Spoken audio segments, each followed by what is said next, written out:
Welcome everyone. Here we learn about in vitro fertilization.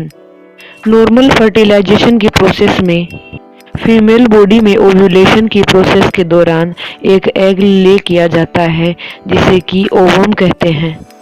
इस matured egg को fallopian tube uterus तक ले जाती है। ओव्यूलेशन के पहले या ओव्यूलेशन के दौरान या फिर उसके तुरंत बाद महिलाओं के लिए जो गर्भ है वो धारण करने का सही समय रहता है। फैलोपियन ट्यूब में जो मेल होते हैं उनके सीमेन से निकले हुए स्पर्म्स इस फैलोपियन ट्यूब के अंदर मदर बॉडी के एग से फर्टिलाइज होते हैं।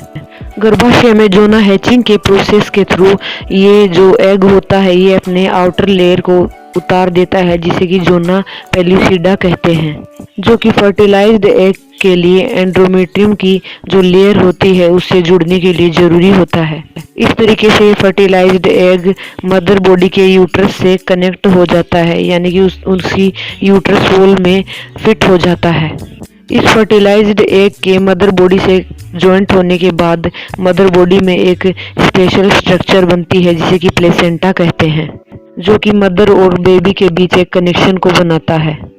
आईवीएफ के 3 स्टेप्स होते हैं। पहला फॉलिकल एस्पिरेशन, दूसरा फर्टिलाइजेशन एंड इसका 3rd स्टेप होता है एम्ब्रियो ट्रांसफर।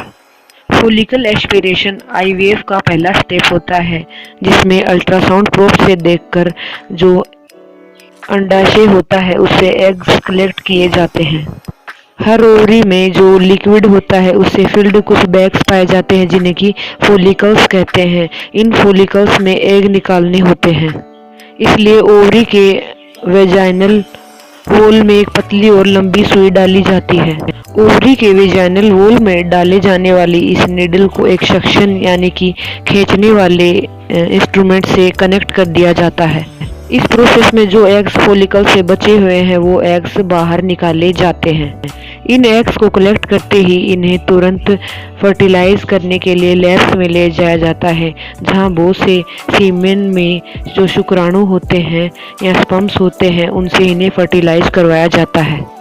इस प्रोसेस को इंसेमिनेशन की प्रोसेस कहते हैं। या फिर चुने हुए एक एग में निडल के थ्रू सीधे ही एक स्पर्म को डाल दिया जाता है। इस प्रोसेस को इंट्रासाइटोप्लाज्मिक स्पर्म इंजेक्शन कहा जाता है। फर्टिलाइज्ड एग के डेवलपमेंट को 3 to 5 डेज तक एब्जॉर्ब किया जाता है। इसके बाद जोना पेल्यूसिडा वाले एरिया में एक छेद किया जाता है जिससे कि एम्ब्रियो सीधे यूट्रस की वॉल में जाकर चिपक जाए।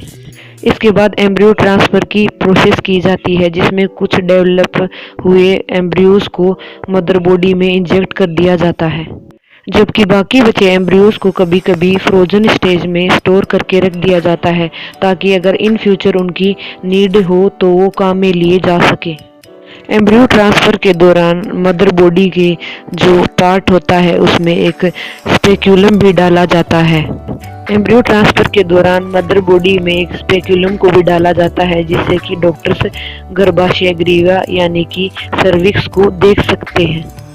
एक या एक से अधिक हैच्ड भ्रूण होते हैं, उनकी नली को एक स्पेशल सिरिंज से जोड़ दिया जाता है जिसे यूट्रस तक पहुंचने के लिए जो वेजाइना होती है और सर्विक्स होती है उसके बीच में डाला जाता है। गर्भाशय में पहुंचने के बाद भ्रूण को इंजेक्ट कर दिया जाता है और जो नली होती है और जो स्पेक्यूलर होता है उसको बाहर निकाल लिया जाता है। इसके बाद फीमेल को कम से कम 15 मिनट तक पीठ के बल लेटे रहने को कहा जाता है। नॉर्मली जो फीमेल बॉडी होती है वो हर मंथ एक ही एग ले करती है, लेकिन आईवीएफ की प्रोसेस के दौरान मल्टीपल एग्स की नीड होती है, इसीलिए जो मदर होती है उसको फर्टिलिटी ड्रग्स दी जाती हैं जिससे उसमें मल्टीपल एग्स रिलीज होते हैं।